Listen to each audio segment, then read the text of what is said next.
Ukraine's president, as we are reporting this evening, says the battle for the Donbass is now underway. That's a much anticipated assault Russia has been repositioning its troops for. Pro-Russia separatists have partly controlled the Donbass region since 2014. The European Union, meanwhile, is expected to unveil a sixth round of sanctions against Russia.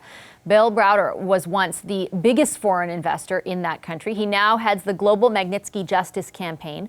I asked him what is motivating Vladimir Putin's strategy and what the West can or should do next. You know, the way I would define it is that, a lot of times everybody is going to political scientists, but this is really an organized crime issue, not a political issue. Putin is a gangster. He's a thug. He's a criminal. And so to understand him and his motivations, you need to understand how does a criminal behave in this situation. And basically with Vladimir Putin as a criminal, what we have to do is just completely cut off his ability to commit his crimes. And to do that, we need to absolutely and completely economically cut him off. Okay, that's exactly what I wanted to ask you about, because as, for example, Europe and even Canada and the United States start thinking about what sanctions they're going to levy against Russia next, what needs to be first and foremost what they're thinking about? Well, I mean, the most obvious thing is that this war is costing Putin $1 billion a day to execute. And every day he gets $1 billion a day from selling oil and gas, mostly to Germany, Austria, Italy, and other countries. And so it's kind of a wash. You know, $1 billion comes in, $1 billion goes out. And that $1 billion that comes into him every day is used to kill Ukrainians. And so as inconvenient and as economically harmful as it is, the Germans are going to have to get serious about cutting off consumption of Russian oil and gas and stop sending them money.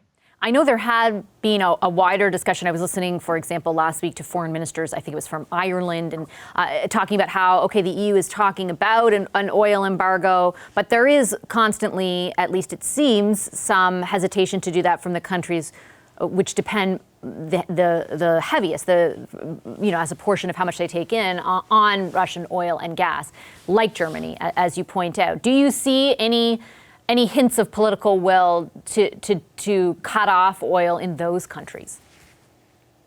There's definitely a very lively discussion about it in Germany, and I think that their intention is to do something.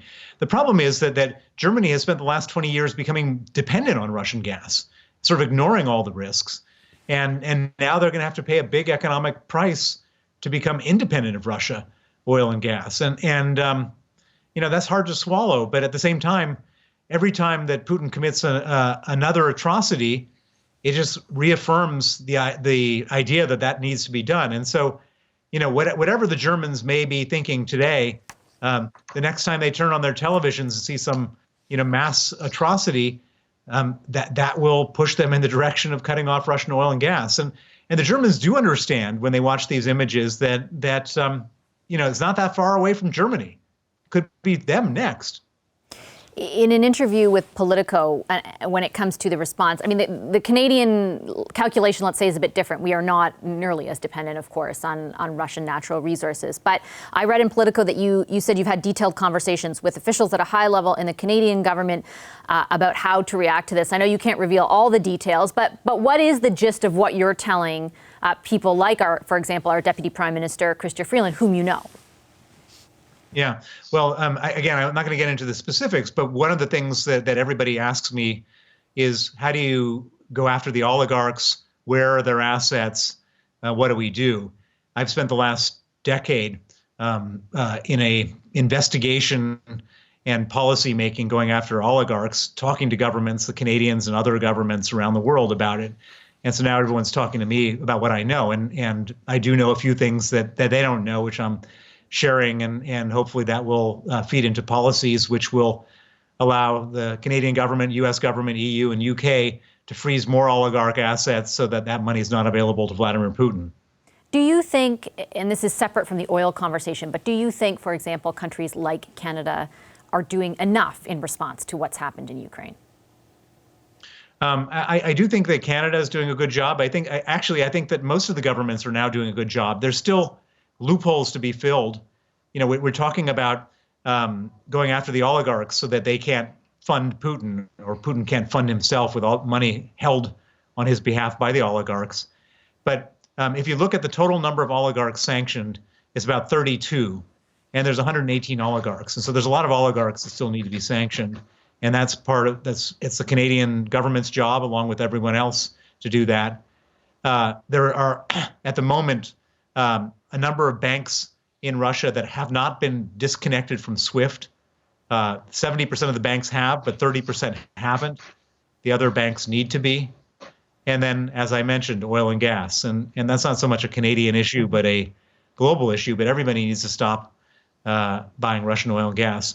And then the final thing I would say is that there are countries, and quite a few of them, that are not playing along.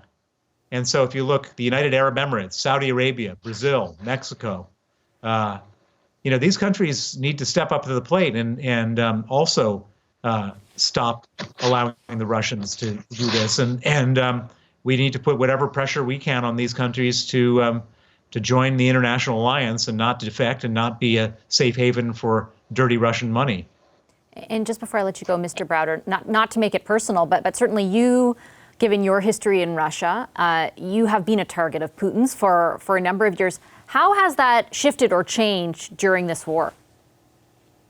Well, the one thing that kept me alive during those years, Putin has wanted to kill me for a long time, but he was also in this mindset of keeping one foot in the civilized world. He wanted to go to the G20 conference. He wanted to show up at the World Economic Forum in Davos, wanted to host international sports events. And at the same time, of course, keeping the other foot in the criminal world. Now he's put both feet into the criminal world. And so all restraint is off. And so if anything, this new invasion and his disregard for all international norms is very negative for my safety. Okay, I'll leave it there. Please do stay safe. Thanks, Mr. Browder. Thank you. Hi, I'm Vashi Capellos, host of Power in Politics. See more of our show by subscribing to the CBC News channel or click the link for another video.